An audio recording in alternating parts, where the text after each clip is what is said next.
ঠিক আছে, আমি টাকা দিচ্ছি, খেয়ে এসো, যাও। না না স্যার, স্যার ছি ছি, আপনার কাছ থেকে টাকা নিতে পারবো না স্যার। তাহলে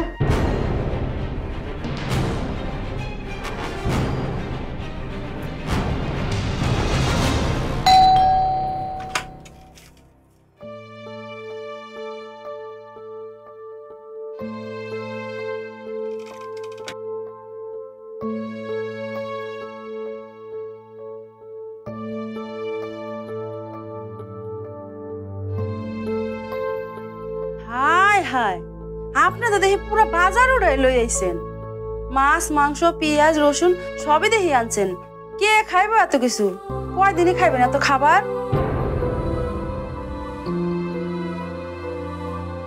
কি হইলো, কথা কর না যে? এত খানা খাদ্য কয়দিনই খাইবেন?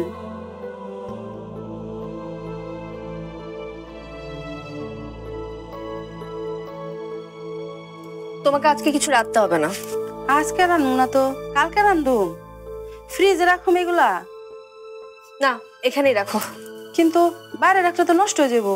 এত বড় মাছ আনছেন, ওইদিকে এতগুলা মুরগির মাংস, ফ্রিজে রাখি কি কন? তোমাকে তো বললামই রান্নাঘরে রাখতে। আপনার জিনিস আপনি নষ্ট করবেন, আমার কি? রাখতাছি রান্নাঘরে। ইয়ে মানে আফা, তুমি এগুলো গুছিয়ে রাখো, আমি আসছি, আমি রান্না করব। আপনি সব রান্না করবেন? সব। একলার লেগা? না, অতিথিদের জন্য, রাতের অতিথি।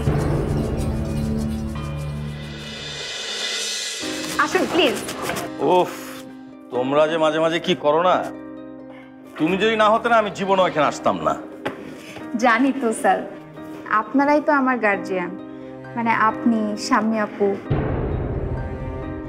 স্যার মানে ম্যাডামকে আপু বলে ডাকবো, আজকেই পারমিশন নিয়েছি। তোমার সঙ্গে স্বামীর আজ কথা হয়েছে?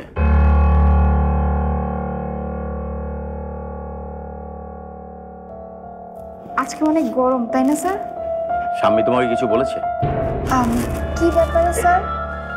ভাই, এসিটা মনে হয় কাজ করছে না, অনেক গরম লাগছে, ফ্যানটা ছেড়ে দিন না।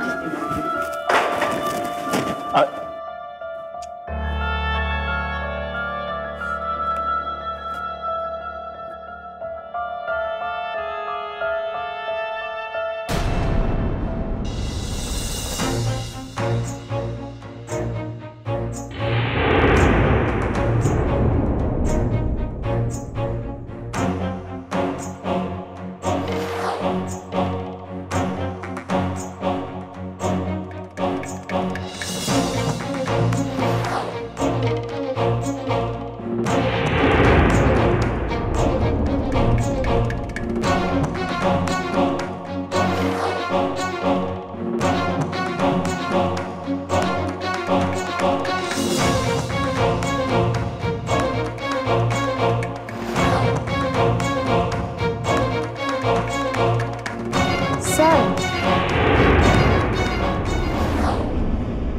স্যার কি হয়েছে স্যার?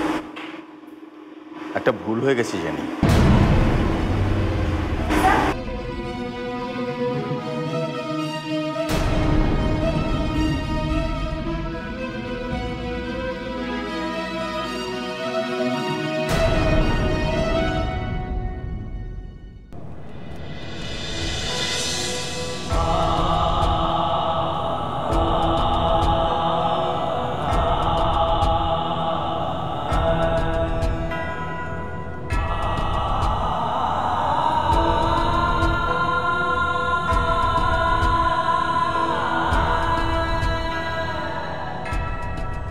মৌ,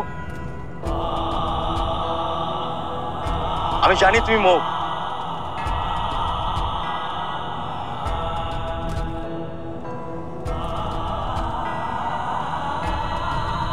তোমাকে দেখার পর থেকে আমার যেন কি হয়ে গেছে। তুমি যদি বলো আমি পাগল হয়ে গেছি, হ্যাঁ সেটা হয়তো সত্য। কারণ তোমার সঙ্গে দেখা হওয়ার পর আসলে আমার ভিতরে আর কিছুই নেই। আছো শুধুমাত্র তুমি, আর আছে আমার মৌ।